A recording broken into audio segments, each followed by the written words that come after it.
Hello and welcome back. This is the third in our series about lime, and in this episode we're going to talk about the various uses of lime, the types of mixes you might come across and how you might use different types of lime. Now, since we recorded this, there's been a bit of discussion on social media amongst professionals, and there are some differing views, and so another episode we're going to produce in due course will be a discussion between a number of people about the use of lime and some of the pros and cons, the things you should and shouldn't think about when considering limes. But for now, this is a discussion just between Rich and I about the types of lime. Hope you'll enjoy it.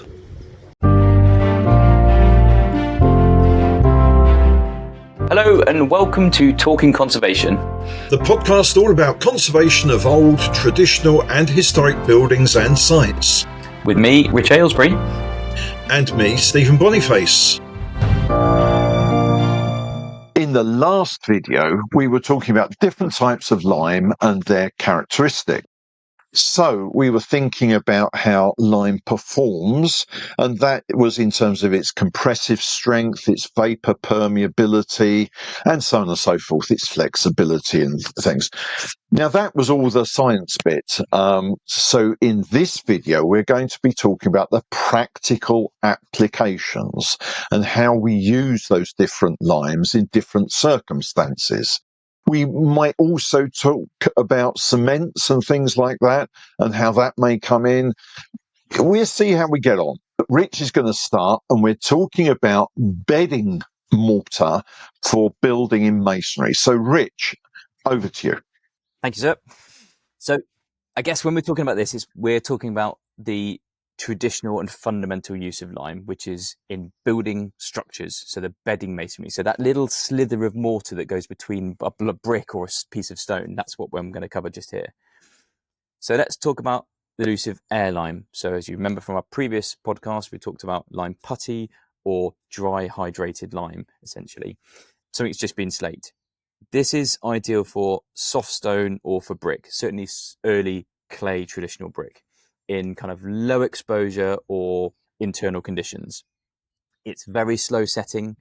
It allows the wall to adjust and has very good moisture movement. So in other words, because of the way that pore structure is within a lime putty or within an air lime, it has excellent capillarity. So in other words, what that means is tiny little pores or straws help suck the moisture from the brick or the stone into the mortar to then effectively through vapor drive, it allows it to evaporate into the outside air. So in other words, it actually wicks moisture out of the substrate, i.e. the brick or the stone, to let it evaporate. So it's much better for sort of letting things to dry out. So very, very compatible with historical porous materials. You then step up to an NHL, so a natural hydraulic lime, which we covered previously. So NHL2 or NHL 3.5, again, those numbers define in the compressive strength. They have a slightly faster set. So in other words, because it's set hydraulically by water, not by carbon dioxide. And for that gives obviously some additional benefits to if you're repointing a house or something, that you don't have to then really care for it, that it doesn't dry out too quickly. And you just takes a bit less care of that particular mortar to make sure the conditions are right for carbonisation. It does offer more strength early on. So the compressive strength is measured on, which I think is not particularly appropriate for traditional buildings, on a 28-day scale. So in other words, the compressive strength that is measured of a particular mortar is measured at day 28.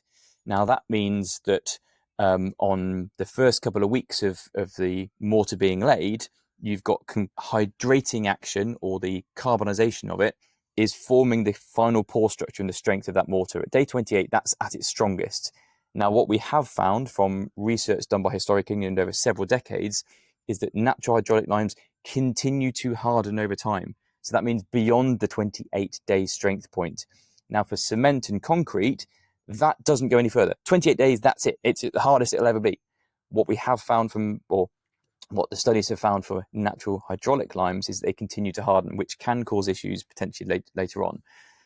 So I think just it's worth just mentioning that one of the challenges with natural hydraulic limes is not necessarily knowing how hard it will strengthen to. And of course, as it hardens, it reduces the ability to manage that moisture. So it reduces the vapor permeability of it as well. Then we'll talk about hot limes. So excellent workability on site. It's got a very good balance between flexibility and early grip. So in other words, it's quite sticky, but also it's still quite a nice flexible mortar in terms of being able to move as it sort of carbonizes. Known historically as being used quite a lot, and it does respond well to kind of movement in older structures. I mean, you've got those incredible pictures, of course, of these buildings that have been standing for many, many generations, and they've just sort of twisted and morphed, and you've got sort of leaning houses and so forth. That's all down to the fact you've got a very flexible mortar, because in a cement, of course, building, that would just crack and you'd have cracks forming everywhere and it collapse. Now, of course, using hot lime, and this is lime that's just been slaked, which gets to exothermic reaction, which we covered in the previous podcast, there are clearly some health and safety challenges with that. What you can't do, for example, is start slaking lime on the third lift of a scaffolding in the centre of London, because you've got that hot lime mix on the lift. You drop a dollop of that whilst you're pointing upstairs, there's going to be some upset people that are walking below in the street below. So there are some considerations with regard to it's just not practical to use in certain scenarios. Plus the fact that actually if you slake the bucket a couple of 50 odd yards away, it's not going to be very hot by the time you start applying it. It's not really a hot lime anymore. And then we'll talk about then the cement-based mortars, which is obviously much more commonly used in modern constructions. High strength, low porosity, so sounds good, but actually that restricts the vapor movement, and it transmits the stress of the masonry because it's so hard. So any of that flexibility of movement of buildings, which naturally move with seasonal changes in buildings, then actually a very rigid structure means that it can only get to a certain point and then you get a crack forming, unlike the lime mortars, which are much more flexible. So it can accelerate the decay of those softer bricks because it doesn't wick out the moisture, and you get freeze thaw actions of it. So you get brick spalling potentially because you're not letting the moisture out of the bricks quickly through the mortar joint, which is sacrificial. Actually, it's retaining it within the brick, and then it has to try and evaporate from the brick itself, which is when you then get the freeze thaw action. Also, it's not reversible. It's not very forgiving. So you stick a cement mortar in there. It's incredibly difficult because it's set so hard, harder than the brick. Actually raking that stuff out is really difficult, and you can actually really damaging the bricks accordingly. So that's covered the bedding mortars, about physically how you build the bricks. I've touched a bit on pointing there, which I shouldn't have done, because Stephen's now going to talk about pointing mixes, but over to you, mate. No, well, that's a nice introduction to pointing. When we look at buildings, one of the things that often hits us is the pointing. You can actually see it because it's the very white bit between the red bricks or whatever. The important thing to remember about pointing, though, is that it is the sacrificial element of an elevation. Now, what do I mean by that? If you get the actual stone or brick failing, then to deal with it, you've got to cut it out and you've got to replace it. So the cost of doing that, both in labour and materials, is quite significant. However, if the pointing fails and that weathers back, all you've got to do is rake that out and repoint it. Now, that's number one, it's much quicker, it's much easier, and it's going to be cheaper. So we always want to make sure that the pointing is the sacrificial element of the building. And my grandfather, who was a builder in the early mid-20th century, he used to say to me, "Oi, lad," he said, "always got to make sure that, a rule of thumb," he said, "the pointing's got to be weaker than the brickwork." And that's a very, very sensible rule of thumb. So that's the first point we need to make. Now, I just want to go back to think about the actual mix itself, because we often talk about the lime that we're using and the aggregate that we're using. Now, aggregate, it doesn't matter what that is, and it can be sand, it can be chalk, it can be earth, it can be lots of different things, but it's made up of little bits of stone or what have you. What the lime does is it fills all the gaps to make a cohesive whole, okay? And when you actually examine that under a microscope, the ratio is about 1:3 to get a perfect mix. And so whenever we talk about mixes with mortars, renders, whatever, quite often you'll hear reference to 1 to 3. Now, there are stronger mixes, there are weaker mixes, but if we start with 1 to 3 as being our basic mix. Now, if you remember in our last video, I happened to mention that in the Victorian times, they often talked about 129 or 116. And you might think, well, hang on, where's that 1 to 3? Well, if you work it out, 116, if the 1 1, it's a 6, it's 2 to 6, that's 1 to 3. And if we take the 1 2 9, 1 and 2 make 3, 3 to 9 is 1 to 3 again. So basically, 1 to 3 is our starting point with all these mixes. So pointing. What we need to remember with pointing is we do not want to do what is often done, and that is just scrape off the surface and put a new surface on that's a couple of millimeters deep, because before long that's just going to fall out again. Especially if we use a particularly hard pointing. You often see it with cement pointing actually over lime, where the cement just detaches because it's too thin, which isn't a bad thing because we want to get rid of it anyway. If it's too deep, that's when it becomes a problem. But when repointing properly, what you need to do is rake out the joints to about 20 millimeters. Okay. And you need to rake them right out to a nice square background, and you need to wet it down, keep it nice and moist, and then you push the pointing in. So you get your mix and you push it in.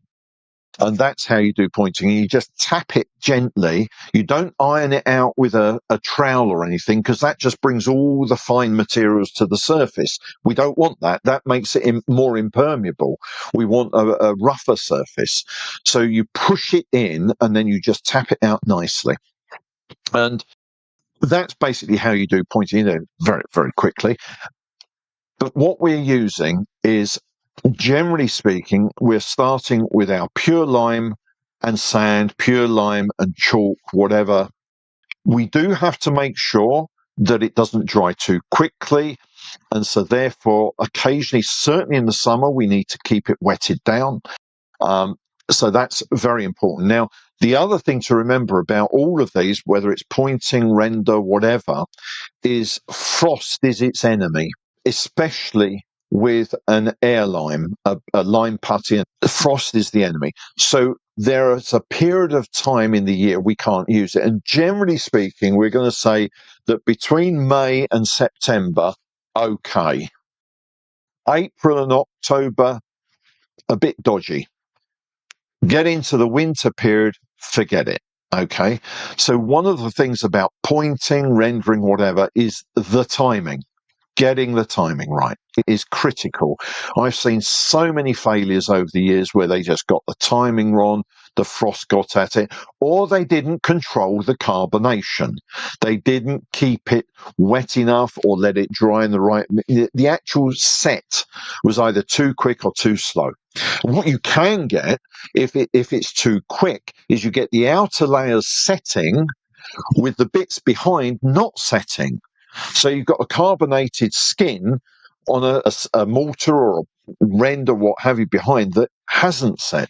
So these are problems that I'm meant to be talking about pointing, but I'm just talking about the use of lime mixes generally and the problems. Let's get back to the pointing. So when we've got soft bricks, and generally speaking, the older the bricks are, the softer they are, because they didn't have the technology to burn them to the high temperatures to make hard burnt bricks. By the time of the Georgian period, certainly into the Victorian period, they were burning bricks to a higher temperature, with getting harder burnt bricks, and you got more variety of bricks as well. Generally speaking, in the medieval period, right up until about the Georgian period, the nature of the brick was dictated partly by the clay you were getting out of the ground and the temperature you were firing it to. So that more or less dictated the colour, the nature of the brick. But generally speaking, they're going to be soft. So we need to be careful. Go back to the adage, the pointing must be softer than the stone. So therefore, we do need a soft pointing mix. So can we use NHL? Well, the simple answer is we could in certain circumstances. If we're dealing with a harder stone, a harder brick, or a more exposed location. then we can start thinking perhaps about using NHLs. Certainly 2, maybe 3.5, depends on circumstances, exposure, etc., etc. But we could think about NHL. But I think the starting point is to think about pure lime first. And if you know that your building actually isn't a pure lime and that has worked fine, then think about maybe an NHL to NHL 3.5 or a mix with a pozzolan or brick dust or something like that. If you're dealing with a Victorian period building, if you look at the mix, you'll often see little flecks of black in it, and that's the ash that was added, like a pozzolan. It's often the ash and things like that. So these mixes were not as pure lime as you might think, and that's what we said in the previous video about some of these mixes. So hopefully that helps you with the NHL's pure limes. Finally, cement-rich pointing. Nowadays, a lot of the building trades are trained on modern buildings, only know how to use cement. So therefore, they'll come along. I've actually heard of even surveyors, actually, and architects and others, but don't say that too loudly. But I've heard of them getting a key like this, and scraping it and saying, "Oh, isn't that soft? It needs pointing."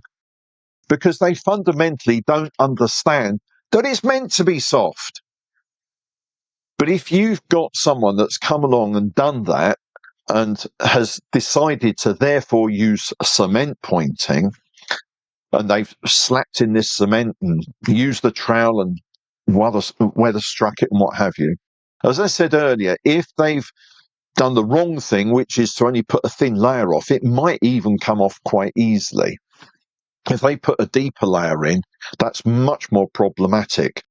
And I take a pragmatic view on this. Whilst I would always say that a hard cement-rich mix with a soft stone, soft brick is damaging and it's problematic and it should come out. However, the important thing is it yet causing damage? If the answer is yes, then you've got to try and get that out. Now, why do I say that? The reason is because to try and get cement pointing out is extremely difficult. And in doing that, you might actually damage the brickwork anyway. And you don't want to do that. So what you want to do is to wait for it to naturally fail. And when it fails, then to repoint. However, if the brick starts spalling or if it starts causing damage to the brickwork before the pointing itself has failed, then you will have to rake it out. And because the surrounding brick has started to fail anyway, you're not going to cause any more damage. But if the brick is sound and the pointing is sound and it's proving difficult to get out, my pragmatic advice would be to leave it alone for now. Just keep an eye on it. So anyway, I've whittled on long enough about pointing. Hopefully, though, that was helpful. Just before moving on, though, the rule of thumb that I recall being told by a professional lime pointer, is that if that's such a thing, or certainly by a builder, is the depth of the joint that you need to rake out should be 1.5 times the height of the joint. So if you've got a 10mm joint, it's about 15mm. If you've got a 15mm joint, then you're talking more like 20, 25-ish. That's probably a good rule of thumb, and I thought that's quite a useful one. And what we were talking about before about the bedding mortars being incredibly thin, sometimes when you've only got a sort of 5mm joint, of course, that's really quite difficult to get pointing in there, which is often why when you repoint a very thin joint, you get much fatter joints as well, and you lose some of the historic character of the building because you've no longer got thin joints because you physically can't repoint them. So it's a whole other. Well, some of the problem there is when people try and get that mortar out, they break the arises off the brick. Now, the aris, for those who don't know, is the corner of the brick. And, so you might have some very sharp corners to the brick, creating a nice thin joint. But if you're using an angle grinder, no, you shouldn't use an angle grinder. But if an angle grinder has been used, or if you're using a trowel or something, and it happens to damage the arises, then that's going to open up that joint. So when you repoint it, that joint is going to be naturally wider anyway. Sorry to interrupt, but yeah. No, I mean, it's funny you mentioned that because, I mean, you're then into a different realm of conservation, which is it's the tuck. Is it tuck pointing? Where you've got the two different colours of mortar. Yeah, the tuck point, where actually you fill with a lime mortar, but you dye the outside bits of the lime pointing joint the same colour as a brick, so it looks like a very thin joint. But of course, actually, it's. I mean, hey, we're going off we're digressing somewhat. We'll maybe put some pictures on. That's a whole other video, I think, in terms of tuck pointing, because it's a hell of a craft and a skill.